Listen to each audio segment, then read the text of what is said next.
Any answers out there? Welcome back to DIYNAT. I got a couple extension cords to fix. I had them running out underneath the garage door to power some Christmas lights, and they got knocked.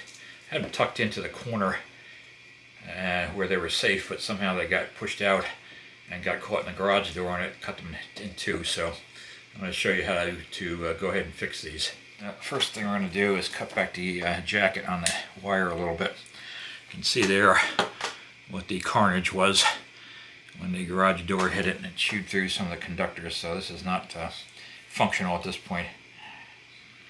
So carefully do this so you don't try not to nick the insulation on the conductors,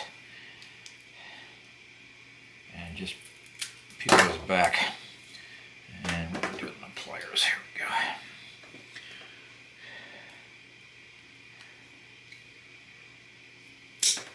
Just cut that back.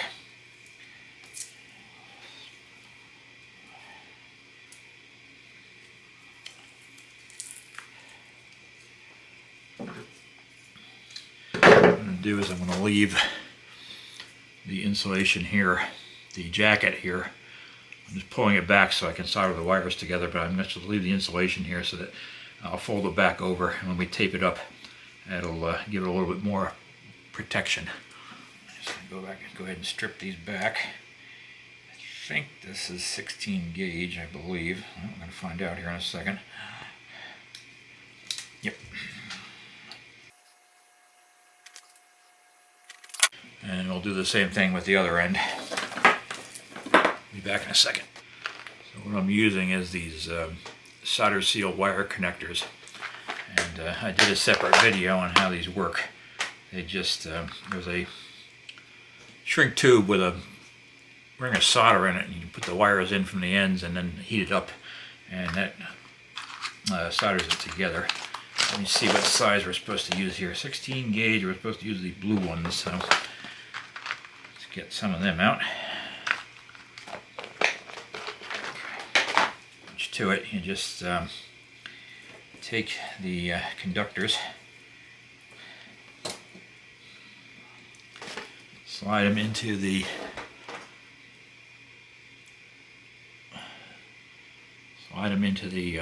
sleeve here with the bare part of the wire inside that solder ring. Put both ends in, and then we will take our torch and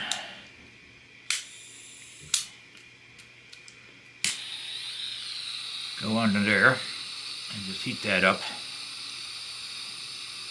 till the solder flows.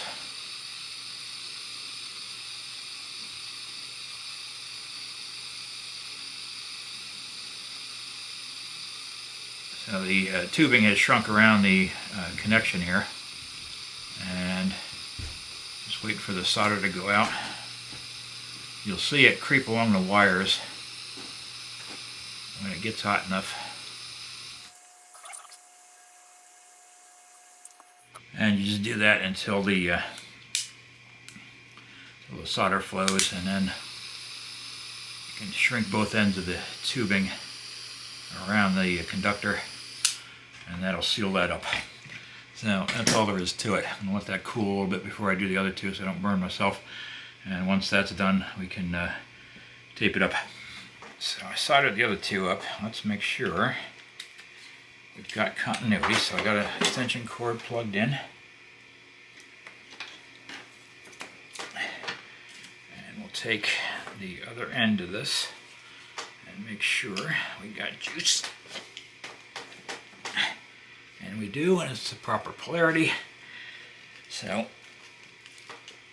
all we need to do is tape that up. Ease up. Now, theoretically, that has insulated that particular spot. However, it's because I'm paranoid. Oops. I'm going to put some more tape on it. I can never get it out of my fingers.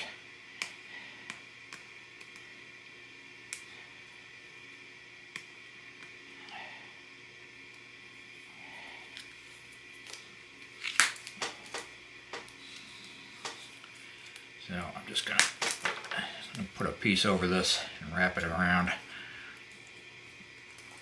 just as some added caution there before I close this up.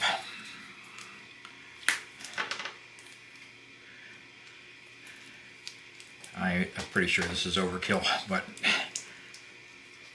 better safe than sorry.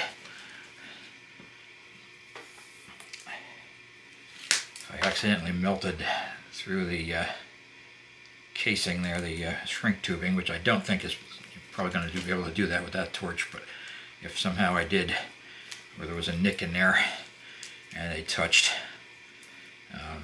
you could have some fireworks when you plug this in next time. So I don't want to do that. So that's that. I'm going to spread this back out. Do the best I can to get this back in here. It's not going to go in completely. So I will, you know, that whole idea of keeping the casing was stupid. That's not going to do anything. Because I can't get all the wires back in because I made them thicker by putting the solder connectors back on there. So what we'll do is we'll just come up, and you want to start back a ways from the where the jacket is off, and then go around.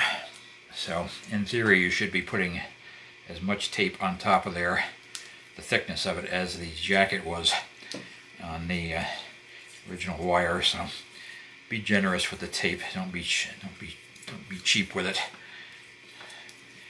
Put a lot on there.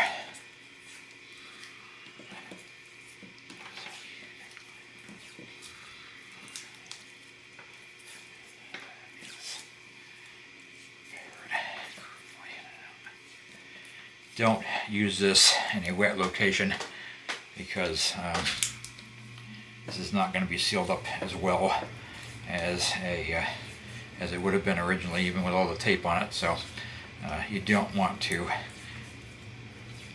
use this where it's going to be laying in puddles and so forth, but it's for what I've been using it for, which was Christmas lights outside, it will be good enough for that. It does get rained on a little bit, but it doesn't lay in standing water.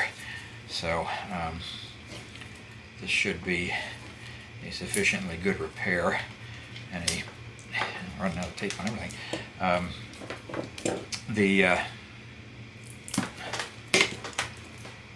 So basically, you know, you're, what are these, a couple cents a piece at most, you're basically doing the repair for nothing compared to spending this, another cord this length would probably be, yeah, I imagine it'd be somewhere between 12 and 15 bucks. So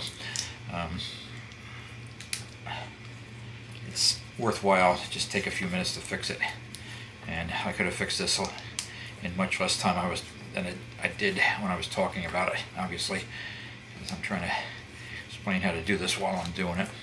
So just make sure and come down onto the jacket quite a ways, just for mechanical strength, although I think you could probably put quite a bit of load on those solder connectors at this point and not have a problem. Alright, that should do it. Alright, so not pretty, but it is a decent field repair on this. It will keep it going for the time being, and I can get some more use out of it. So that's how you fix an extension cord that has been severed in service. Thanks a lot. Thanks for watching. Thanks for subscribing as always. And you take care of yourselves. Bye-bye.